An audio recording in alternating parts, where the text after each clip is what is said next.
पीले दांत वाली बहू। रंजना कभी ब्रश नहीं करती थी। उसे कितनी बार उसके माँ बाप ने डांटा, लेकिन उसका कोई असर उस पर होता ही नहीं था, जिस कारण से उसके दांत पीले पीले हो जाते हैं। शादी के बाद। अरे बहू, वैसे तो तुझ में कोई कमी नहीं है, पर तेरे दांत इतने पीले कैसे हैं बेटा? कैसे मतलब? कोई सर्जरी थोड़ी ना कराइए।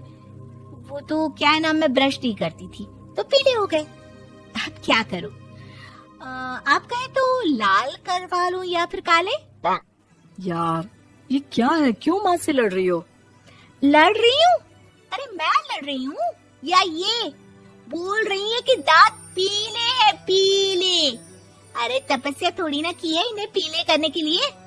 बकायदा ब्रश नहीं किया है 20 साल तक, तब जाकर। छी, कैसी बात कर रही हो? ये उस वक्त तो पीले नहीं थे जब हम लोग तुम्हें देखने आए थे।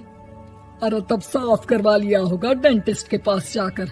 अब देखो कैसे पीले पीले लग रहे हैं। रंजना सास की तरफ गुस्से से देखती है। फिर शुरू हो गई पीले पीले पीले। अरे पीले तो तब भी थे जब मेरे हाथ का रसगुल्ला उड़ा उड़ा कर खा रही थी और बोल रही थी, लड़की नहीं गुणों का खजाना दे रहे भाई साहब आप।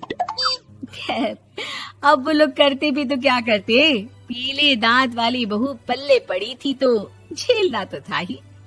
एक दिन कीर्तन में रंजना गाना गा रही थी। अरे कमला बहन, माँ का द्वार है, यहाँ तो सब शुद्ध होकर आते हैं, फिर अपनी बहू को ब्रश भी नहीं करवाती तुम। दूर से पीले पीले दांत भक्ति में बाधा उत्पन्न कर रहे हैं। अरे कोई 2 साल की बच्ची थोड़ी ना लेकर आई हूँ मैं बहू बनाकर।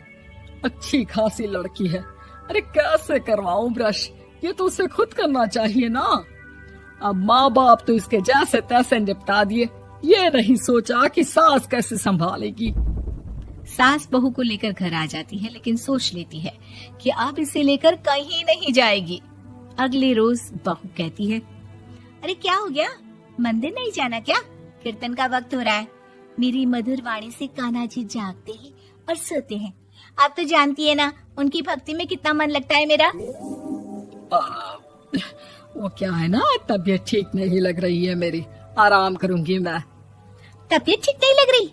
अभी तो मिथुन के गाने पर नाच रही थी आप, और अब बोल रही है कि तबीयत ठीक नहीं लग रही। अरे भक्ति में मन लगा लो सासू माँ, ऊपर जाना है, क्या मुंह दिखाओगी आप? हाँ? सास को बहू की बात पर गुस्सा आ जाता है। मैं क्या मुंह दिखाऊंगी, इसकी चिंता तो ना कर, समझी? अपने मुंह की चिंता कर, जो ये पीले पीले दांत लेकर हर जगह पहुंच जाती है। पता है लोग कितना मजाक बनाते हैं। ना जी ना, मैं नहीं जाना कहीं तेरे साथ। तो ये बात है, कोई ना, मत जाओ, मैं अपने कमरे में ही बैठकर भक्ति कर लूंगी। ऊपर वाला दांत थोड़ी ना देखता है, मन देखता है, भावना देखता है। और अरे बस बस, तू सब कुछ दिखा, बस ये सफेद चमकदार दांत ना दिखाना किसी को, है? जा यहाँ से। बहू को सास की बात का कोई फर्क नहीं पड़ता, वो तो जैसी थी वैसी ही रह जाती है। सुबह नहाकर किचन में खाना बनाना, फिर खाना खाना, कीर्तन भजन करना और सो जाना। एक दिन, माँ जी मैं सहेली के घर जा रही हूँ, शाम को लेट आऊंगी। हाँ हाँ तो जाना, मैंने कौन सा तेरी आरती करनी है घर पर बैठकर। रंजना सहेली के घर जाती है, जहाँ वो पार्टी में जाने की तैयारी कर रही होती है। अरे शिखा, कहाँ जाने की तैयारी कर रही है? मैं गलत वक्त पर आ गई क्या? अरे नहीं यार, उल्टा सही वक्त पर आ गया। मैंने ये साड़ी और ज्वेलरी निकाली है यार, शाम को इनके ऑफिस की एक पार्टी में जाना है। बताना कैसा लग रहा है ये सब? नहीं यार, इस ड्रेस के साथ तो वो वाली ज्वेलरी अच्छी लगेगी। हाँ हाँ सही बोल रही है, मैंने ध्यान ही नहीं दिया। वैसे तो हमेशा से मस्त फैशन सेंस रखती है। तो बड़ा जाती होगी ना पति के साथ पार्टी में। रंजना कुछ नहीं बोलती, बस सोचती है कि यार काश ये बात सही हो जाती, पर मैं क्यों नहीं जाती पार्टी में? क्या इन लोगों की कोई पार्टी होती नहीं होगी? रंजना घर आती है और रात में पति से सवाल करती है, एक बात बताइए, आप मुझे किसी पार्टी में क्यों नहीं ले जाते? क्या आपके यहाँ ऑफिस में पार्टी नहीं होती? पति बेचारा क्या कहता कि दांत पीले हैं तुम्हारे इसलिए। अरे कोई पार्टी होती नहीं हम लोगों के ऑफिस में, तो कहाँ से लेकर जाऊं? और मार्केट, मॉल, कहीं वीकेंड घूमना, कहीं तो। अरे यार, सारे हफ्ते में एक छुट्टी मिलती है, तो सोचता हूँ कि आराम ही कर लूं। क्यों? रंजना मन मार के रह जाती है। पहले कभी सास के साथ मंदिर जाया करती थी, लेकिन वो भी सास ने ले जाना बंद कर दिया। घर बैठी बैठी रंजना बोर हो जाती है। तभी उसे आइडिया आता है और वो मायके जाने का सोचती है।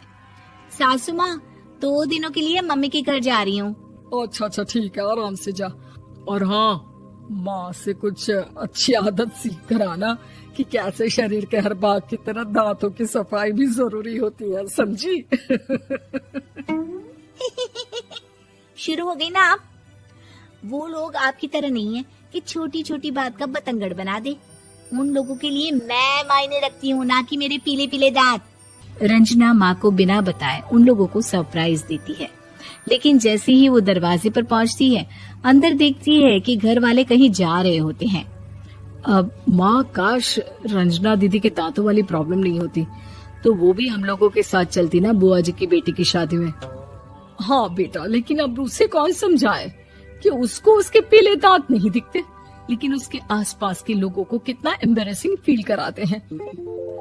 मुझे तो कितनी बार उसके स्कूल की टीचर ने शिकायत की कि उसके साथ कोई लड़की बैठना भी नहीं चाहती, और ना ही कॉलेज में कोई उससे बात करना चाहता था। लेकिन पता नहीं क्यों उसे ये बात समझ में ही नहीं आती। कोई कमी नहीं है उस लड़की में, बस यही कि दांत पीले हैं।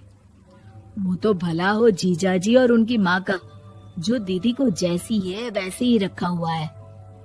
रंजना को अपने घर वालों की बात सुनकर बहुत दुख होता है। वो सोचती है कि वो क्या करे, लेकिन फिर वो सीधा डेंटिस्ट के पास जाती है, अपने दांत चमकाती है और कसम खाती है कि वो रोज ब्रश करेगी। अरे क्या हो गया? तुम तो 2 दिनों के लिए गई थी ना, पर कोई ना, अच्छा है, चलो आ गई तो। रंजना सास के सामने आकर खड़ी हो जाती है और पूरी स्माइल करती है, उसके चमकदार दांतों को दिखाती हुई। हैं? चले मंदिर। माँ, मुझे माफ कर दीजिए, मैंने आप लोगों को बहुत एम्बैरेसिंग फील करवाया। मैं आज से रोज ब्रश करूंगी।